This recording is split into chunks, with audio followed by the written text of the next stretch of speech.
आज हम बात करेंगे उर्वशी अप्सरा साधना के बारे में। मनुष्य के जीवन में प्रेम सर्वोत्तम निधि है, जिससे आपको प्रकृति को समझने की कला आती है।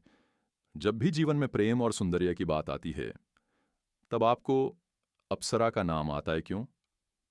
कि उसके जितनी सुंदर कोई स्त्री नहीं है इस संसार में। भारत के प्राचीन आर्षे मुनि भी अप्सरा साधना करते थे, क्योंकि प्रकृति में एकाकार होने के लिए उनको समझना बहुत ज़रूरी होता है। लोगों ने इस संसार में बहुत गलत बातें फैलाई है कि अप्सरा से संभोग करो और बहुत सारा धन प्राप्त करो। अप्सरा को आपका तप नष्ट करने के लिए इंद्रदेव भेजते हैं। ये सब बात तब तक सही है जब तक आपका उद्देश्य गलत हो। बाकी संसार के कल्याण के लिए अप्सरा कभी आपका गलत नहीं करती। अप्सरा साधना सिद्ध करने से पहले मैं आपको यह बता दूं कि यदि आप यह साधना सिद्ध करना चाहते हो तो सबसे पहले आपको कोई एक साधना सिद्ध करना आवश्यक है। नहीं तो आपको अप्सरा की सिद्धि नहीं मिलेगी जल्दी, क्योंकि अप्सरा को सिद्ध करने के लिए आपके शरीर में ऐसी ऊर्जा चाहिए होगी। जबकि कोई साधक अप्सरा साधना सिद्ध करता है तो अप्सरा उस साधक का मनोबल बढ़ा देती है तथा उसके अंदर ऐसी शक्ति पैदा हो जाती है कि वह सब चीज को बड़ी गहराई से समझ सकता है। उसका उदाहरण है विश्वामित्र।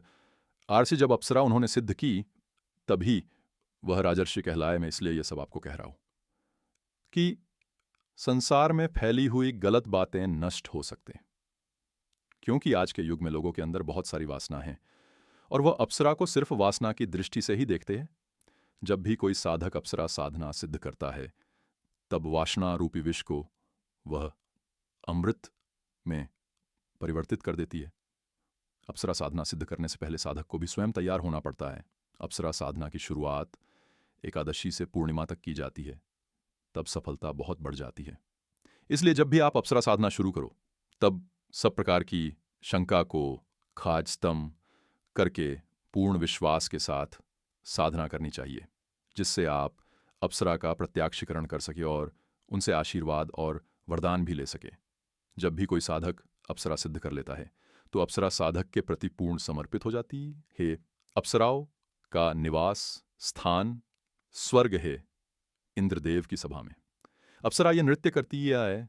अप्सरा के पति गंधर्व होते हैं जो संगीत बजाते हैं। अप्सरा सारी आर्षि मुनि की संतान है।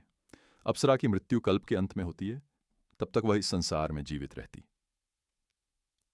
अप्सरा आपको इस संसार के सारे भोग और सुख प्रदान करने में सक्षम है। वह आपको यश सम्मान कीर्ति धन सब कुछ प्रदान करती है, लेकिन कभी भी यह साधना का उपयोग किसी गलत कार्यों में मत करना, अन्यथा यह आपको छोड़ के चली जाएगी और आपका अहित होना शुरू हो जाएगा। एक महत्वपूर्ण बात आपको बताता हूं कि यदि कोई साधक उत्तरायण पे अप्सरा साधना करता है तो उसको निश्चित ही सफलता मिलती है।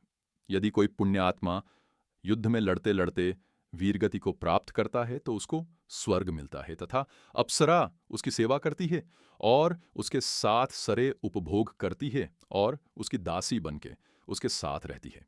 अप्सरा साधना में सुगंधित धूप, इत्र, गुग्गल, कुश, आसान और अलसी के तेल की आवश्यकता होती है। ये साधना में सफेद वस्त्र धारण किए जाते हैं। आज हम बात करेंगे उर्वशी अप्सरा साधना के बारे में। उससे पहले आप हमारी चैनल के वीडियो को लिखे कर दीजिए और चैनल को सब्सक्राइब भी, जिससे हमारे आने वाले वीडियो जल्द से जल्द आप तक पहुंच पाए। उर्वशी अप्सरा साधना मात्रा 41 दिन की है। इस साधना में साधक को सब प्रकार के नियम को फॉलो करना पड़ता है तथा ब्रह्मचार्य का पालन पूर्ण रूप से करना पड़ता है, अन्यथा सिद्धि प्राप्त नहीं होती।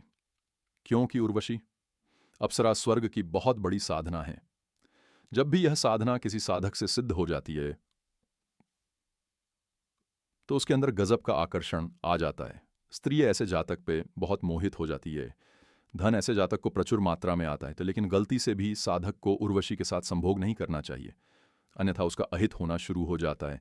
इस साधना में कुश का आसान प्रयुक्त होता है तथा यह साधना साधक को पीपल के वृक्ष के नीचे करनी पड़ती है। 21 दिन के अंदर सबसे पहले उर्वशी की आपको छाया सिद्ध होती है और साधना के अंतिम दिन उर्वशी साक्षात प्रत्यक्ष होती है।